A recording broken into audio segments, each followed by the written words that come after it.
¿Qué significaría aplicar el artículo 128 de la Constitución española e intervenir las eléctricas? Algunos dicen que eso sería poco menos que sovietizarlo todo. A mí me parece que no es de recibo que en democracia proponer que se abra el debate sobre la gestión de los recursos estratégicos ante una situación de emergencia haga saltar las alarmas. En Francia, el 85% de la EDF, Electricité de France, es propiedad pública. En Suecia, la multinacional Vattenfall es de titularidad estatal, mientras que en Canadá muchas provincias cuentan con una gestión municipal de la energía, como por ejemplo Quebec, donde la energía es muy barata además de renovable. En ciudades como Hamburgo, en Alemania, la ciudadanía organizada consiguió, a través de un referéndum popular, remunicipalizar la red eléctrica previamente privatizada, con el objetivo de que respondiera a las necesidades de sus habitantes y no a los intereses de una gran empresa. ¿Qué es lo que ocurre en realidad en nuestro país? Pues básicamente que estamos en manos de gobernantes que han sabido combinar lo peor de los sistemas de libre mercado, el poder en manos de una minoría de propietarios, con lo peor del llamado socialismo real, el poder en manos de una minoría de burócratas. El resultado, la liberal burocracia que nos gobierna. Mediocres que tienen la administración pública en sus manos y que la subordinan a los intereses de grandes propietarios como eléctricas o bancos, que jamás han sido emprendedores, sino simples rentistas y especuladores, especialistas en vivir y enriquecerse a costa del trabajo y las ideas de los demás. Esta noche en Fort Apache hablamos de las eléctricas.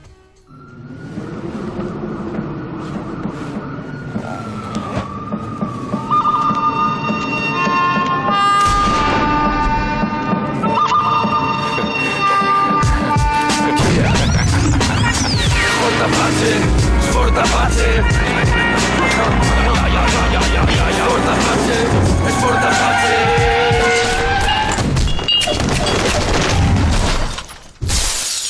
Esta noche en Fort Apache nos ponemos las pilas hablando de energía y de sectores estratégicos. Para ello contamos con una mesa de lujo. A mi izquierda se estrena en el programa Manolo Garí, economista, miembro de Viento Sur. Bienvenido a Fort Apache. Muchas gracias por la invitación. A mi derecha, uno de los habituales de este programa, siempre del ala liberal, Fernando Díaz Villanueva, director de negocios.com. Muchísimas gracias por acompañarnos. Muchas gracias a vosotros. Nos acompaña también Cote Romero, que ya estuvo en La Tuerca hablando de este tema y esta noche se estrena en Fort Apache, directora de ECO y de la plataforma por un nuevo modelo energético. Muchísimas gracias por acompañarnos esta noche. Gracias a vosotros por invitarnos. Nos acompaña también David Álvaro, miembro del Partido Popular. Bienvenido a Fort Apache una vez más. Muchas gracias, y gracias por estar aquí. Nos acompaña Adolfo Barrena, coordinador de Medio Ambiente, Energía, Transporte y Agua de Izquierda Unida. Bienvenido a este programa.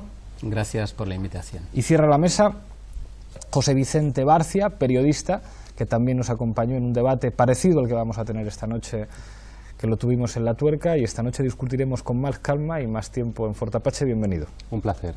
Enseguida empezamos a discutir, pero como siempre, en el punto de mira. El conflicto eléctrico del pasado mes de diciembre, que en palabras de Mariano Rajoy ha sido el tema más complicado al que se ha enfrentado hasta ahora, ha puesto de manifiesto la opacidad del sistema eléctrico español.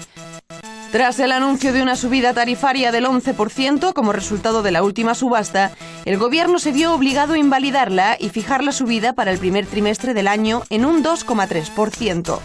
Esto se ha producido en un clima de tensión tanto con el sector eléctrico, debido a la retirada de fondos destinados a eliminar el déficit tarifario, como con los hogares españoles, ahogados por facturas cada vez más hinchadas. Con todo, durante 2012, las principales empresas eléctricas españolas casi doblaron el margen de beneficio de sus equivalentes europeas, mientras que el consumidor español acumula una subida del 70% de la factura de la luz desde el inicio de la crisis. Esta noche en Fort Apache hablamos de soberanía energética.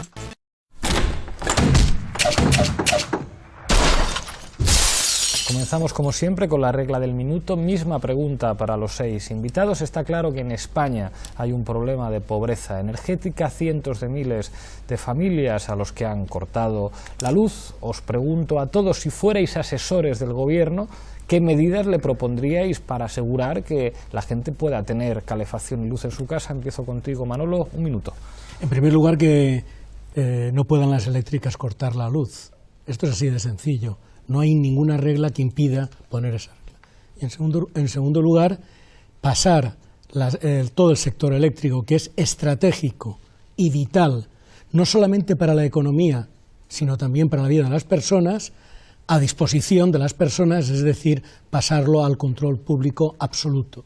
Y en tercer lugar, efectuar una reforma en profundidad de todo el sistema eléctrico, porque hay sobrecostes, es cierto, pero no los que dicen, sino otros y muy distintos, que nos llevan a tener que hablar de el superenriquecimiento de una minoría que, agrupada en forma de un oligopolio, efectivamente controla y tiene en sus manos, por lo tanto, al país controla un sector estratégico.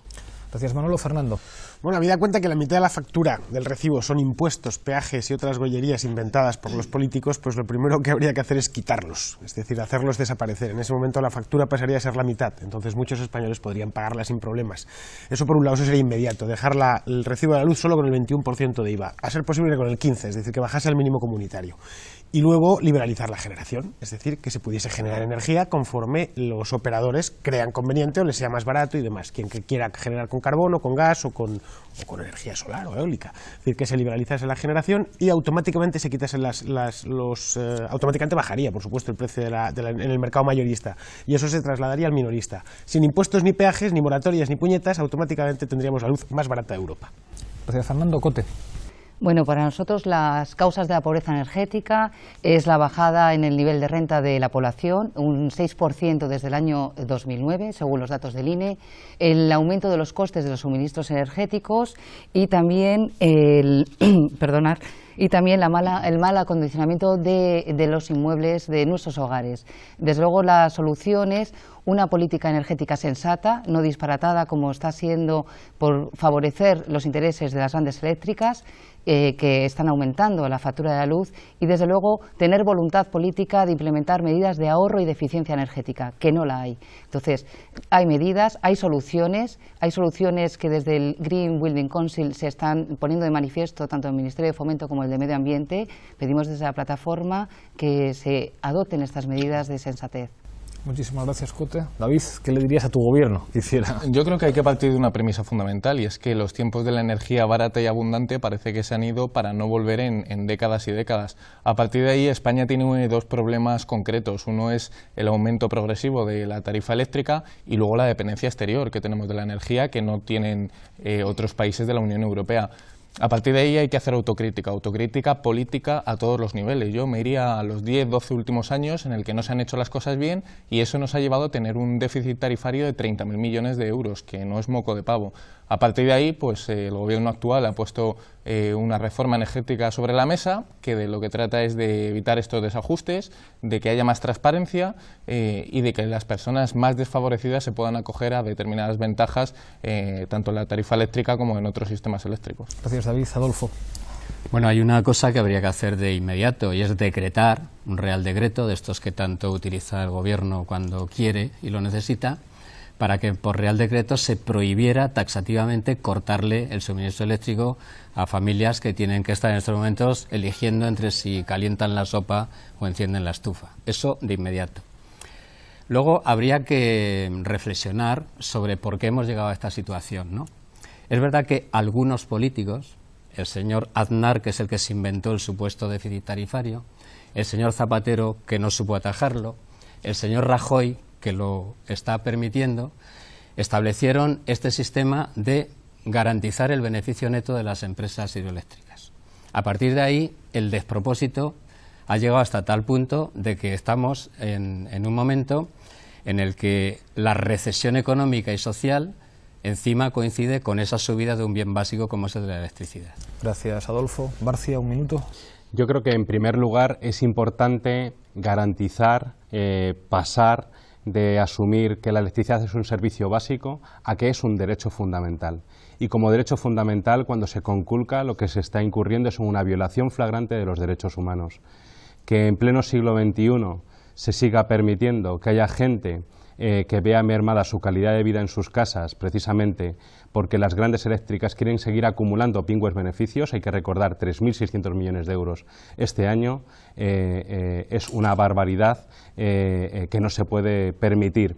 creemos que además básicamente lo que hay que hacer es cambiar de modelo energético, y que ese modelo energético pasa, entre otras cosas, por atajar la dependencia energética exterior, una dependencia energética que el actual gobierno se ha encargado de que crezca, toda vez que está vapuleando y machacando a las renovables para ser más dependientes del petróleo, del gas exterior. Se terminó el minuto, muchísimas gracias a los 6. Hay un elemento que ha aparecido en varias intervenciones, déficit tarifario. Este es un tema que digamos que interesa a todo el mundo, porque todo el mundo le gusta tener, aunque ya no todo el mundo se lo pueda permitir, luz y calefacción en su casa.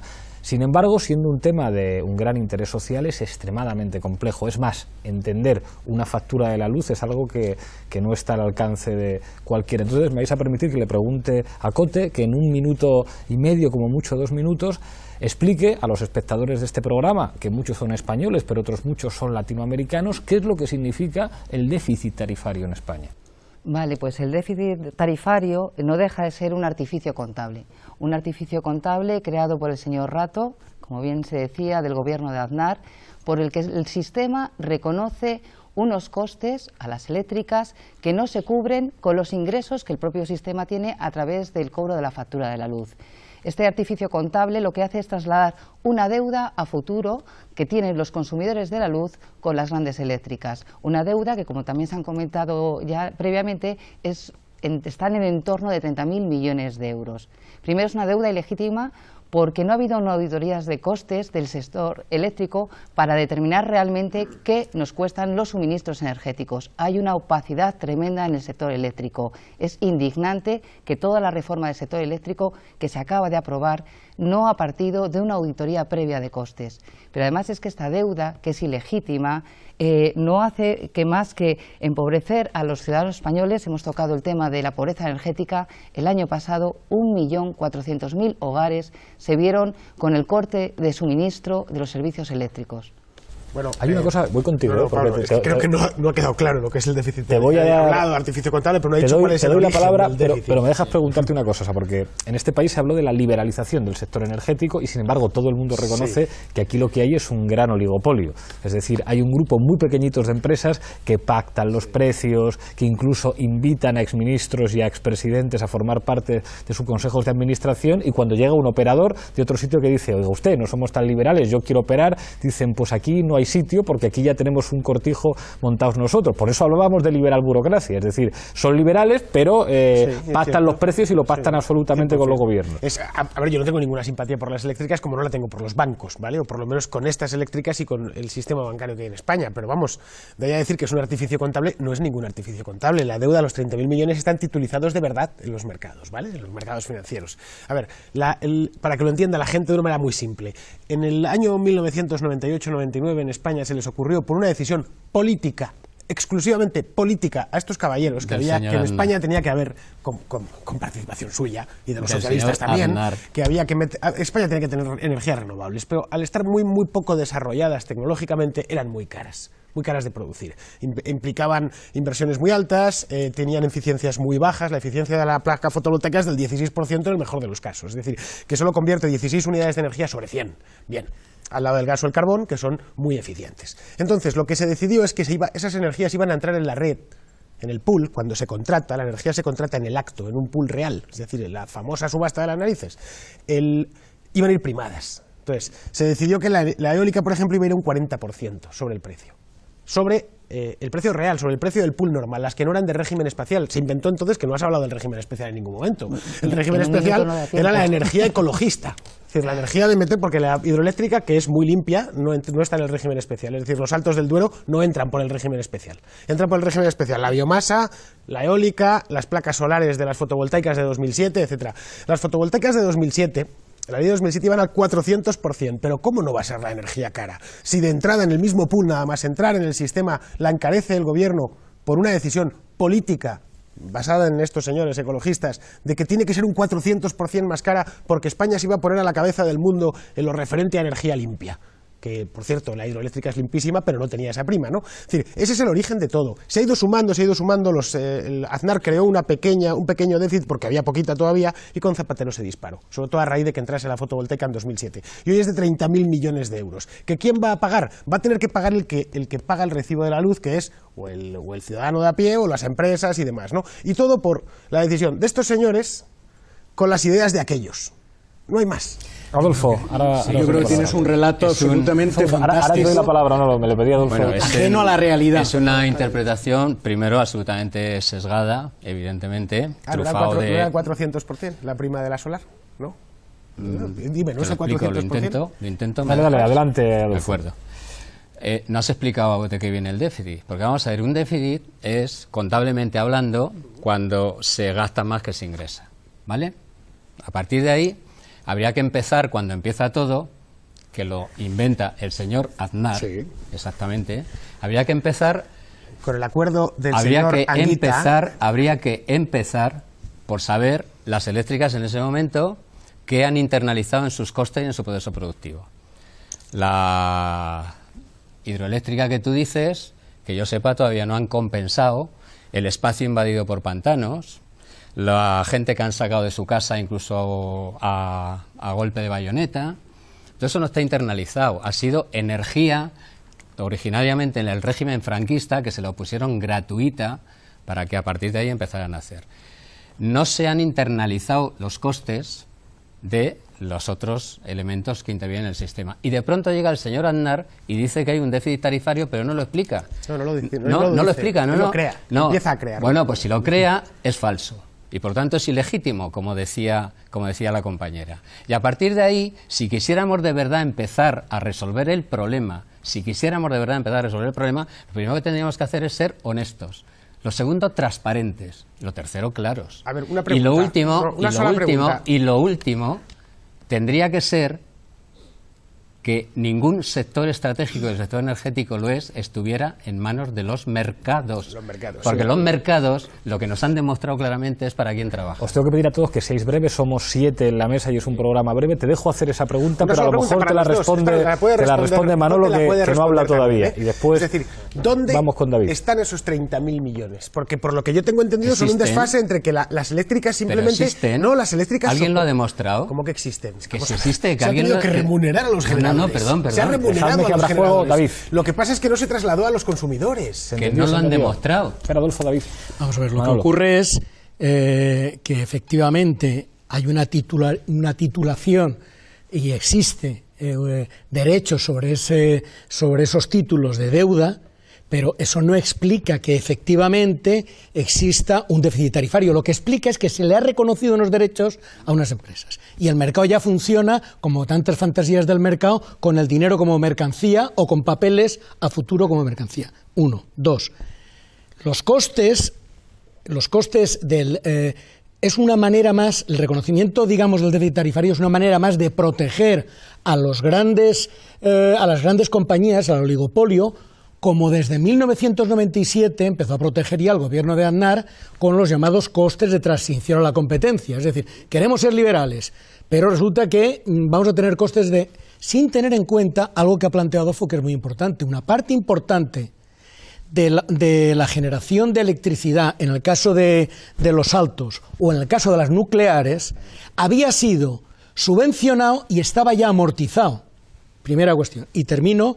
en aras de hacerte caso como moderador que eres, resulta que lo que nunca se habla, y cuando tenga la palabra de nuevo os daré las cifras del informe encargado por la Comisión Europea, del coste de producción de cada una de las energías. Y ahí resulta que no aguantan comparación, mira por dónde. Gracias a la maduración de una tecnología en la que se invirtió, concretamente en este caso, por ejemplo, la eólica. Pero bueno, luego hablaremos. David. Bueno, yo creo que tenemos que contextualizar esto. Es decir, en España tenemos un sistema eléctrico que funciona bastante bien, con normalidad, igual que en cualquier país próspero. Es decir, uno aprieta el botón y se enciende la luz. Y si tú tienes una avería en tu casa, vienen a tu casa y lo solucionan con la mayor brevedad posible. ¿Qué ha cambiado para que hace unos años España estuviese en la cuota media-baja de la Unión Europea en cuanto a precio de la luz y ahora seamos el tercer país de la Unión Europea con el precio más elevado de la electricidad? Tercer país que hay que decir que solo nos supera Chipre e Irlanda. Casualmente dos islas, donde por una cuestión lógica y geográfica el precio de la electricidad es más cara, como aquí sucede en Canarias y en Baleares. Es una cuestión política.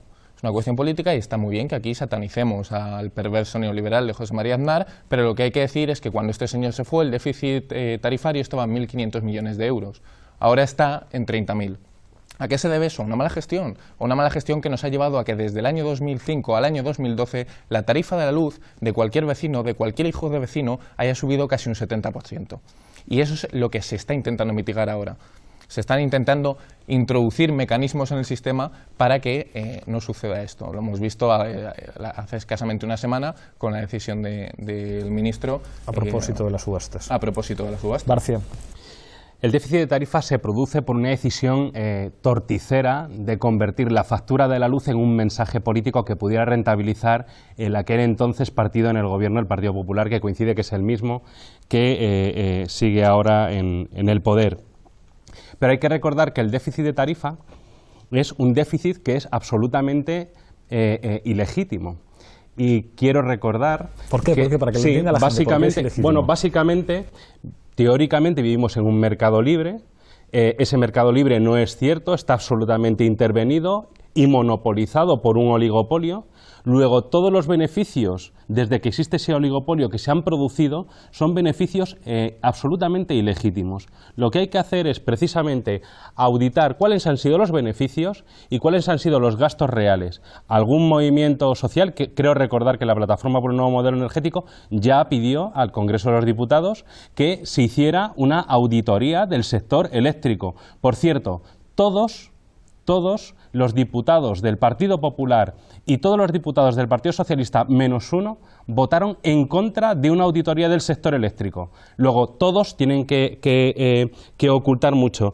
Y quiero recordar, además, que precisamente de los costes a la transición a la competencia es el Partido Popular y el Partido Socialista quienes olvidaron pedir más de 3.400 millones de euros que se dieron de más a las eléctricas, que sin embargo no han retornado a la sociedad. Hombre, asegurar que 30.000 millones de euros es una deuda real, es una deuda legítima que tiene la sociedad española sobre una decisión que la sociedad española en modo alguno tomó, me parece que es como poco atrevido. Te doy la palabra a Cote y ahora os hago una pregunta. Vale. Y un poco en contestación a lo que planteabas, es decir que el déficit de tarifa tiene su origen y la culpa en las primas de fomento a las energías renovables es un lugar común muy desinformado, absolutamente desinformado. De entrada, todo parte de la liberalización del mercado de la electricidad con la ley del sector eléctrico del 97,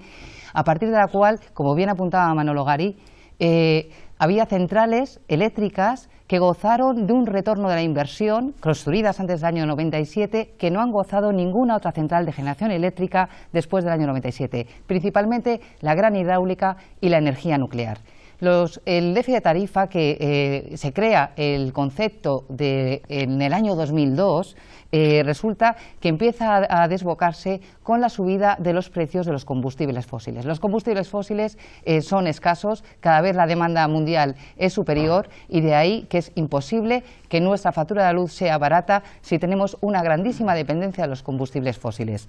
Que me nos comentes que el coste de las primas de fomento a las energías renovables es la piedra angular del fracaso del sector eléctrico es absolutamente falaz. De entrada, todas las tecnologías, absolutamente todas las tecnologías de generación han sido subvencionadas. Es absolutamente subvencionada la nuclear, la gran hidráulica, los ciclos combinados de gas, el carbón nacional, etcétera, etcétera, etcétera. Las primas de fomento a las renovables, de hecho no se les llaman subvenciones, se llaman primas, porque compiten con unas tecnologías que no están internalizando sus externalidades negativas, como es la contaminación, derechos de emisiones, importaciones del exterior, etcétera, etcétera. De ahí que, fíjate, un panel fotovoltaico que en el año 2008 valía 800 euros, hoy en día vale en torno a 100 euros. Quiere decir, ¿por qué ahora mismo toda la reforma del sector eléctrico lo que trata es de dinamitar el desarrollo de las actuales energías renovables sin derecho a primas. Ahora iré por eso, ahora después del zapping os voy a preguntar por las energías alternativas, pero hay algo que yo creo, ahora os doy la palabra, que la gente yo creo que no comprende. Es decir, en el monólogo pretendía provocar con el artículo 128 de la Constitución española, que no es la Constitución soviética, que dice, mire usted, ante una situación en la que tenga que primar el interés general, y que mayor interés general que la gente no se muera de frío en su casa en invierno, somos uno de esos países de la Unión Europea que no prohíbe que se corte la luz a los ciudadanos. Hay 14 países de la Unión Europea que tampoco son bolcheviques que dicen no, está prohibido cortarle a alguien la calefacción o la luz. Plantea que ante situaciones de oligopolio el Estado podrá intervenir. Dices, ¿qué mayor situación de oligopolio que las de estas empresas? Además vemos que estas empresas tienen en sus consejos de administración a ministros y expresidentes y que además, esto lo dice el ministro Soria, han podido financiar su expansión exterior, en particular América Latina, obteniendo grandes beneficios gracias al apoyo del Estado. Que eso quiere decir que los ciudadanos han pagado con su dinerito que estas empresas se expandan en América Latina y tienen grandes beneficios. ¿Cuál es el argumento para que se puede poner encima de la mesa para decir, perdone usted, soy el Estado y le voy a intervenir? Porque es usted una empresa energética y porque la Constitución me habilita para ello, y yo no voy a discutir con usted el precio de la luz. Es que yo soy el gobierno y no discuto con usted el precio de la luz, se lo fijo yo, y o lo asume usted o le nacionalizo la empresa porque la Constitución me lo permite. Y es que estamos hablando de la luz y la calefacción de la gente. ¿Qué problema tienen los gobiernos? Porque es verdad que hemos visto a Soria diciendo hasta aquí hemos llegado con lo de las subastas, pero hombre, si hasta aquí hemos llegado, vamos a llegar del todo. Es decir, si además hay un consenso social en el que ni la derecha habla bien de las eléctricas, pues vamos a por ellos en serio y vamos a asumir el control público de eso. Pero es que a veces incluso a mí, que no tengo mucha simpatía por la derecha, ver a un ministro de mi país arrodillado ante una empresa privada no me gusta. O sea, porque por mucho que sea de derechas es el ministro de mi país, y me gustaba ver a un ministro de mi país diciendo no. Es decir, yo tengo una responsabilidad pública con los ciudadanos. ¿Por qué hay tanto miedo a aplicar el artículo 128? Entro contigo, David. Yo no considero que haya miedo, considero que lo que hay son otra serie de alternativas. Y pongo un ejemplo muy concreto. El ministro actual lo que ha puesto sobre la mesa, por poner un ejemplo, es una iniciativa como un bono determinado para la gente que está en situación de exclusión social o pasando dificultades económicas, que puedan acogerse al mismo precio de la luz del año 2009. Es decir, aquí lo que hay sobre la mesa es una reforma del sistema energético que ayuda a que estos problemas se mitiguen. Ahora bien, como tú bien decías, aquí se ha evitado que la luz subiese un 11% y se haya quedado en un 3%. Lo que hay que ver es si funciona. Démosle un plazo, pero es que es claro, cierto. Es que dicen que es claro, que es que va a ser como de 3 meses y en 3 meses. Yo tengo un matiz, es que es un hecho objetivo, guste o no guste, que desde el año 2006 ha habido 3 bajadas de la luz, 3. Y las 3 han sido con gobiernos del Partido Popular, en los años 2012 y 2013. Son hechos objetivos. Démosle un tiempo a esta reforma energética y veamos si ha funcionado o no ha funcionado, si ha prosperado o no ha prosperado, o si las cosas están tan mal como para acogerse al artículo que tú mencionas de la Constitución española. Yo considero que hay que esperar a ver cómo funciona. Bueno, una cosita, solo vamos a ver. Fernando. En España hay sobrecapacidad, ¿vale? Totalmente de acuerdo. Se genera, el sistema tiene una capacidad de generación para 2 Españas, ¿vale? Para una puesta al lado de la otra, hay centrales para generar. A los ciclos ¿vale? de gas. La sobrecapacidad se generó porque, entre otras razones, también está el factor ladrillero, que había que construir centrales porque sí, pero una parte de la... Centrales de ciclo combinado. Bueno, pero ¿dónde voy? Es decir, se construyeron centrales de ciclo combinado. Sí, porque son el respaldo de las renovables. Centrales de ciclo combinado que necesitan quemar el gas que viene de Argelia y que enriquece a gas natural. Las centrales encima cobran incluso sin funcionar. Los ciclos combinados se fueron construyendo, que eso fue otra decisión de Aznar, que íbamos a migrar al modelo del ciclo combinado, que es una manera muy eficiente de generar energía con gas natural y no con fuel. En España, por cierto, no se genera energía con fuel, quitando 4 sistemas insulares. Es decir, por lo tanto, el precio del crudo no nos ha afectado al kilovatio. Absolutamente nada. Y de ser así, el pico se alcanzó en 2008, $150 el barril, que andaba Chávez pegando saltos. Bien, hoy está a 100. Debería haber bajado, ¿no? Debería haberse reducido el déficit y no se ha reducido. Porque veas que no funciona esa el es mercado. la capitana de todas las falacias, la que me ha soltado esa de que el déficit tarifario se debe a la subida del crudo, cuando, primero, en España no se genera con crudo, con fuel oil, y segundo, el petróleo ha bajado en los últimos 6 años. Es decir, se ha mantenido, tuvo el pico aquel inflacionista del año 2000, sí, 2008, es que no ha bajado. ¿O me estás diciendo que el barril Brent está más caro hoy en 2014 que en 2008? No, no está. Una fecha en concreto. No, una fecha no, es que ha seguido bajando. Vamos a ver la tabla, y la tabla te va a arrojar como... Y he dicho combustibles fósiles, no el petróleo. Y combustibles fósiles también es el gas. De verdad, y el precio es ascendente. En serio, me fascináis. Es decir, algo tan elemental, tan de cajón, como que las centrales solares entraban al 400% de prima, que es así. Ahora es decir, que el dueño del huerto solar, que pegó un pelotazo con Zapatero a raíz de la ley del 2007, puso sus 100 megavatios y pensó que se retiraba ya con eso, porque dijo, es de 25 años garantizado por el politicastro de turno. Pero es que me resulta tremendamente curioso.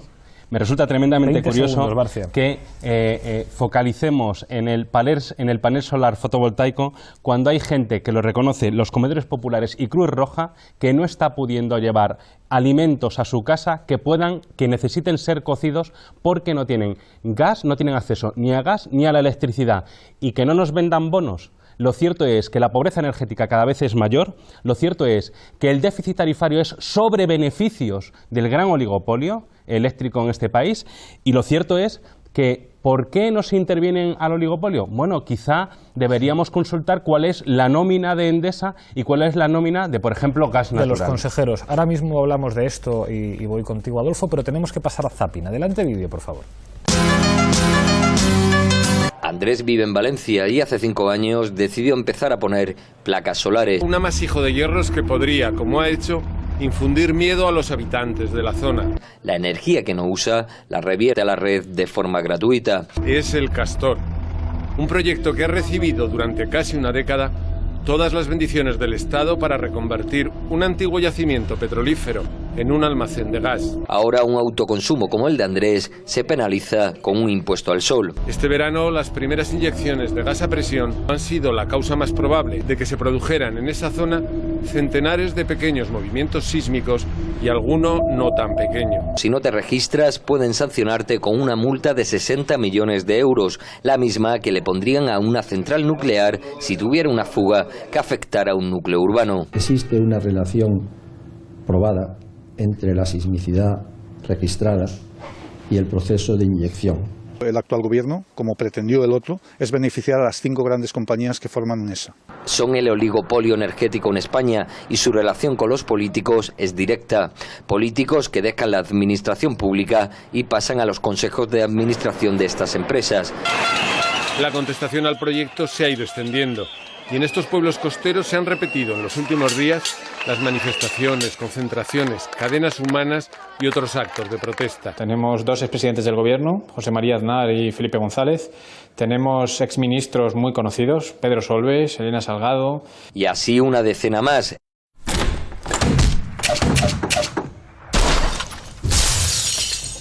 Así una decena más. Proyecto Castor, hemos visto la cantidad de dinero público que se dedica a una cosa que tiene un enorme impacto ambiental y que al final ha obligado al propio gobierno a intervenir, a decir esto lo tenemos que pagar y lo tenemos que parar y seguramente lo tenemos que pagar. Y sin embargo da la impresión de que en este país se han puesto pegas al uso de las energías renovables. Es decir, ¿cuál es el problema de este gobierno? Es decir, en lo del Castor se gasta todo el dinero del mundo en meter gas que provoca terremotos y sin embargo parece que se ha penalizado a la gente que dice yo tengo placas solares o yo tengo molinos de viento. ¿Por qué?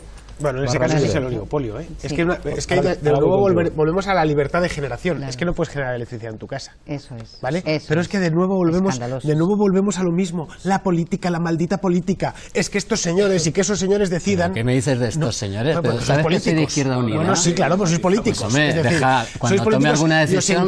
Y os encantan las políticas energéticas y las políticas de algo. Vamos a mover tremenda. Rapidísima, y ahora voy contigo. Yo no hay nada como ¿Me dejas contestarle a lo de Dale, contéstale, Adolfo. Vamos a ver, yo te agradeceré que cuando hables de políticos digas quién y la sigla, porque ya vale eso de todos, ¿eh? Hasta ahora se ha demostrado que han sido solo 2 partidos y unos señores, en este tema del cual estamos hablando. La segunda cuestión, yo quiero decir que el ministro Soria en este momento está timando a la gente. El ministro Soria no ha paralizado nada, en absoluto.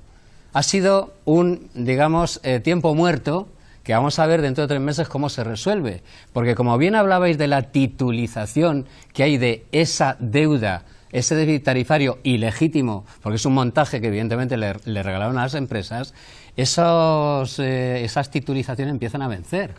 ¿Y quién lo va a pagar? ¿Lo van a pagar las empresas? ¿Por qué no las pagan las empresas? Se nos van a volver a intentar cargar a los ciudadanos y a las ciudadanas, al consumidor, al pensionista, al jubilado, al que no puede encender la estufa, como se decía.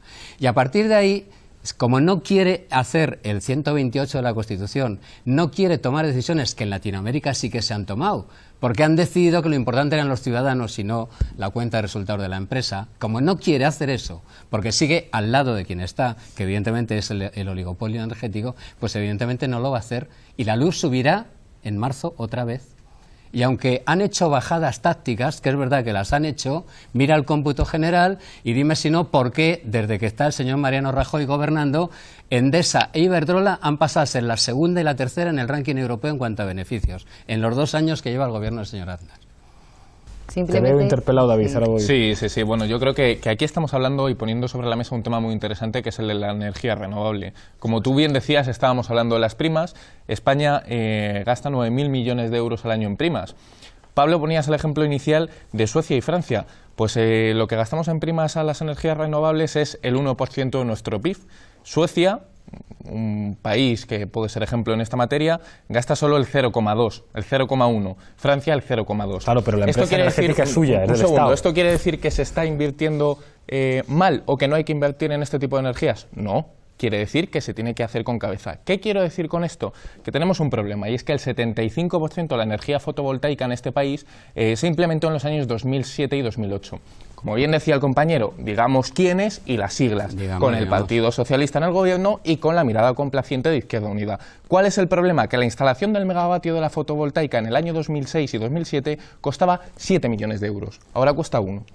Al final, ¿qué tenemos sobre la mesa? Un problema que nos hipoteca 25 años. Como decía al principio, ¿no hay que hacerlo? Sí, hay que hacerlo, pero con cabeza. No alegría, fotovoltaicas. Voy más allá, es que el megavatio por hora de las fotovoltaicas en el año 2007-2008 estaba a 480 euros, ahora está por debajo de 40. Es que se ha invertido mal. Y eso no lo ha hecho el señor Aznar, como decías, Fernando, lo ha hecho el gobierno socialista con la mirada complaciente de Izquierda Unida. Entonces, si decimos todo, digamos las cosas. Manolo, soy 6, Cote, soy 6. Iba a hablar. Muy rapidito, Cote, y seguro que no voy a hablar de lo mismo que tú. Vale. Vamos a ver, las cuentas por delante. Del periodo del 2005 al 2010, yo hice el cálculo, ese lo he hecho yo, es decir, que soy culpable de los errores. Resulta que hubo unas primas a las renovables de 20.875 millones. Y sin embargo, hubo un abaratamiento del coste del kilovatio hora gracias a la mirada de Izquierda Unida. A las renovables de 28.000 millones. Estos son cifras. Y te digo más cifras. Resulta que los costes de producción, no los que yo he calculado, sino los que a partir de los datos de la Comisión Europea, que antes anunciaba que iba a soltar, ha hecho el llamado informe Lazar, que digamos, no es precisamente prosoviética, ni la extrema izquierda, ni nada parecida, el grupo de expertos que hay detrás, calculan que el kilovatio hora para la eólica y la biomasa tiene un coste de entre 5 y 9 céntimos, que la solar de concentración entre 9 y 14, que la del gas entre 7 y 9, que la del carbón entre 7 y 13 y la nuclear entre 10 y 12. Quiere decir que muchos de los defensores de las nucleares, porque resulta que abaratan, se olvidan de las cifras. No solamente es que ya están amortizadas, es que con las que están en funcionamiento resulta que sale más caro y sin embargo las mantienen. Y termino con más cifras. Hay que hablar también de la tasa de retorno energético. Resulta que gracias a la evolución tecnológica, en el caso, por ejemplo, de la eólica, la tasa de retorno es del 16. Y sin embargo, tanto Soria como tantos otros ilusos, incluido también algunos políticos del Partido Socialista, de pronto inventan que la gran solución para evitar la dependencia exterior es explotar el gas de esquisto, que tiene una tasa de retorno entre el 2 y el 4. Es decir, no hay ni racionalidad económica ni racionalidad energética en esas decisiones. Estas son cifras. Y para final, Castor, como la apuesta por el indagar ahí con el tema del gas de esquisto, forman parte de una mentalidad de qué son las energías y qué no son. Se olvida todo lo que todas las sociedades, incluyendo la española, han invertido, porque no ha habido ninguna experiencia en ningún país de desarrollo de un sector energético y eléctrico que no haya habido inversión pública. En todos los países, y sigue habiendo la apuesta china, la apuesta norteamericana por las renovables es impresionante, con dinero público, porque no se arranca un sistema energético sin un apoyo enorme inicial. Pues bien, ese apoyo hacia las renovables, aparte de las ventajas ecológicas, que por cierto no son menores, esto que tú dices, vosotros los ecologistas, oye, tú también vives en el planeta, también puedes ser víctima, pero bueno, si no lo quieres ver, no lo ves. Los ecologistas lo son. La apuesta por las renovables, que ha significado un cierto apoyo que he dado cifras, resulta que es una inversión estratégica, y la apuesta por el gas de esquisto, sinceramente, es una insensatez. Vale, pues mira, en la misma línea que Manolo. Resulta que ahora mismo un modelo energético basado en energías renovables y en políticas de ahorro y eficiencia ya es mucho más barato. De ahí que desde hace 3 años, cuando las renovables han empezado a ser una alternativa económica, sean expulsadas sistemáticamente por la política energética de ambos partidos. A mí me da exactamente igual, porque está al dictado de las grandes eléctricas. Y para botón de muestra, los datos. No hay más que ver que en esta campaña mediática de todos estos días de diciembre de Endesa y de Iberdrola, que están acusando que las renovables suponen la factura de la luz un cuarto del coste de la misma. Bueno, pues hacemos el análisis y resulta que de la factura de la luz, las renovables suponen tan solo el 17% de la factura de la luz. Con una subida de la factura de luz del 70% en estos últimos años, es imposible que sean las causantes del déficit de tarifa. Pero si analizamos más en profundidad esta rueda, este quesito, resulta que las renovables que están en manos de organizaciones ajenas al oligopolio tan solo representan un 9%. Y te saco los datos del recién estrenado informe, el último informe de APA, donde ya sabes que tal y como está orquestado el mercado de la electricidad, que es un mercado marginalista, la entrada, la penetración de las energías renovables en el mercado desploma el precio marginalista, por lo tanto abaratan notablemente el precio de la electricidad. De ahí que para este año 2012, importantísimo, las primas de las energías renovables han sido 6.136 millones de euros, no 9.000, porque estás metiendo tú en régimen especial la cogeneración y residuos, que no son energías renovables. Y sin embargo, las energías renovables han generado unos ahorros de 6.576 millones de euros. Por lo tanto, han generado simplemente en el año 2012, sin contar las emisiones de CO2, la evitación de importaciones de materias primas energéticas, 620 millones de ahorros. Y para último, las verdaderas cifras, que son muy rápidas de ver. ¿Qué nos cuesta la energía nuclear? Datos del Reino Unido, del gobierno del Reino Unido, 109 euros el megavatio hora. Otros datos que tampoco son imbatibles. ¿Qué nos cuesta el gas? Que decías que era la tecnología barata. Datos de la Comisión Nacional de la Energía. El gas nos costaba para el año 2012 98 euros megavatio hora.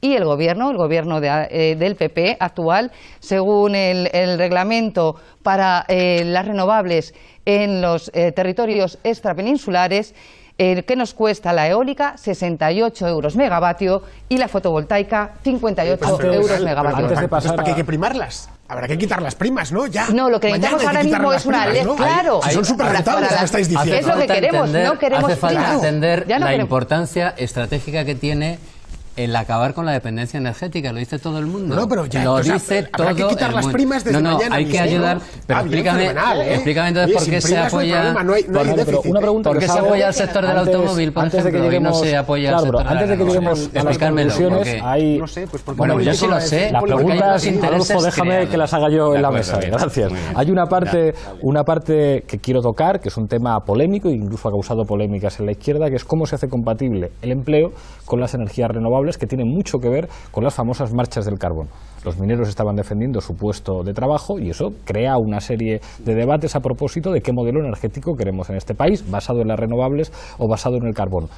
Os pregunto, es decir, en clave estratégica, para limitar la dependencia energética, que es una de las mayores vulnerabilidades que puede tener un país, hay que apostar por el carbón, hay que apostar por las renovables. ¿Cuál es la política que habría que hacer? Garantizando además el empleo y la dignidad en las condiciones de trabajo de la gente. Tú que has sido sindicalista y además eres ecologista, Manolo, ¿qué dirías a este respecto? No te quiero ni contar. Bueno, vamos a ver.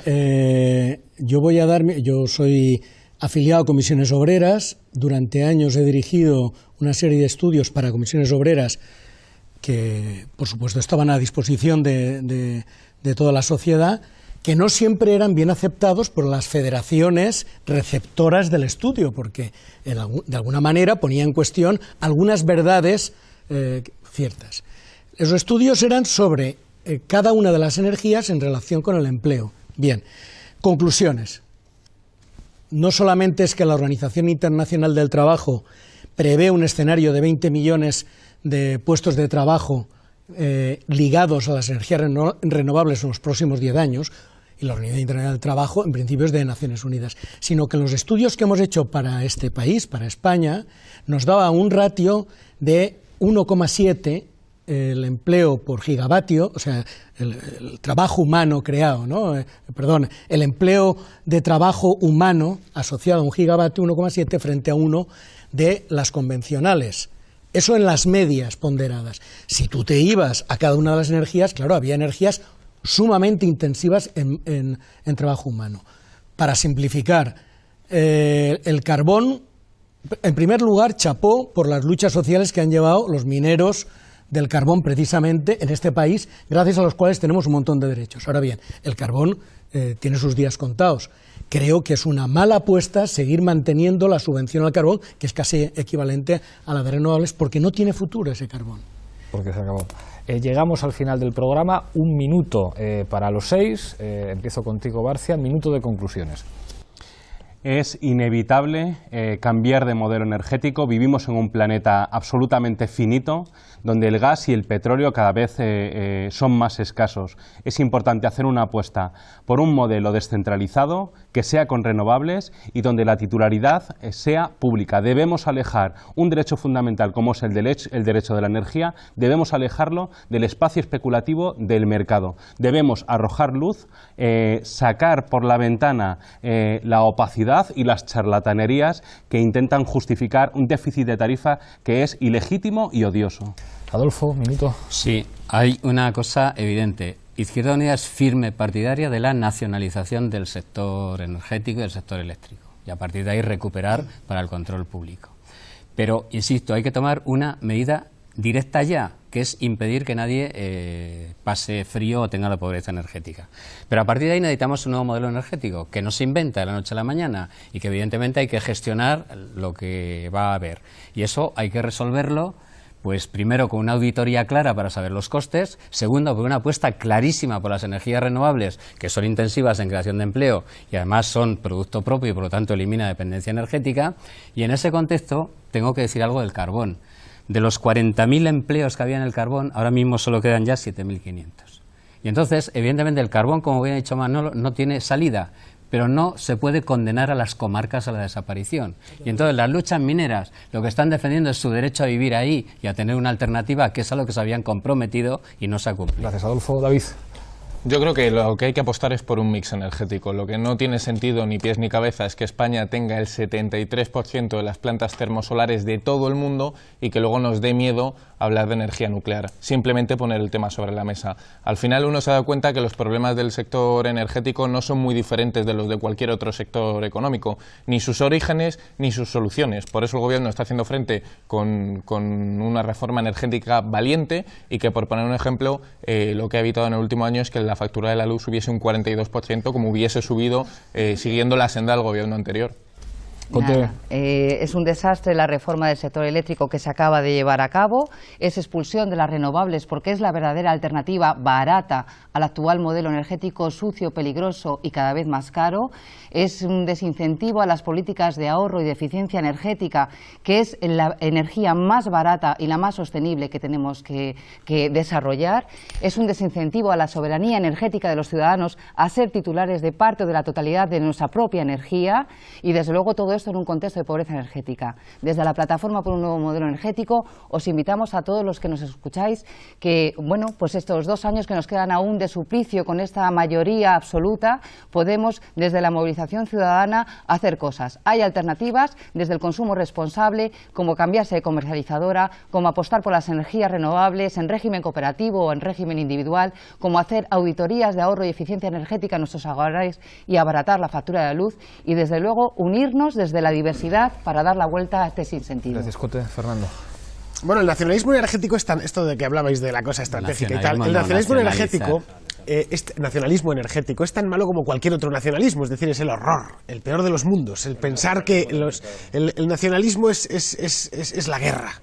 Es la eliminación misma de los individuos, ¿no? Si no tenemos energía aquí la importaremos de fuera y no pasa nada. Por lo tanto, la política energética carece de sentido y por lo tanto estos señores también carecen de sentido, por lo menos su trabajo, y pueden dedicarse a otras cosas útiles para los demás, no a otros trabajos. Bien, el modelo energético ideal, el perfecto, es el que quiera el consumidor de energía. Y de la misma manera que el modelo alimenticio ideal es el que quiere el consumidor de alimentos. Es decir, el Estado no nos dice si tenemos que comer pan blanco, negro, con pipas. Cada uno elige el pan que quiere. Si lo puede pagar. Nosotros, si lo puede pagar, obviamente. Se entiende que trabajará para podérselo pagar, ¿no? Bien, en la energía sucederá lo mismo. Iremos a la energía más barata, iremos hacia el sistema, hacia la generación que nos proporciona energía barata, que es de lo que se trata. Y el resto es politiqueo y son 30.000 millones de déficit que nos habéis dejado como herencia.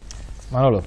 Bueno, en primer lugar, yo creo que hay que acabar con los 750 millones anuales con los que el Estado ayuda a las empresas en concepto de interrumpibilidad, que está ahí tapado, eso sí que son costes.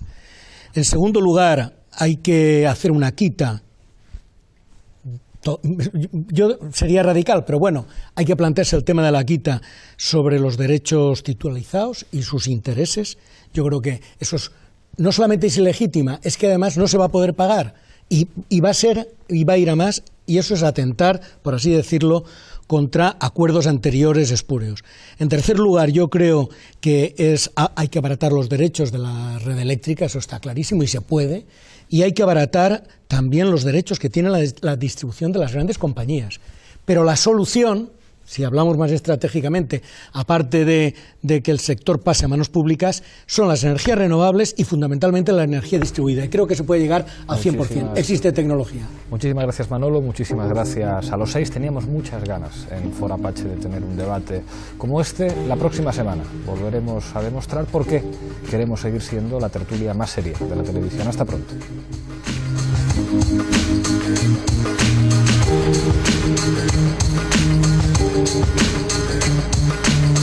Thank you.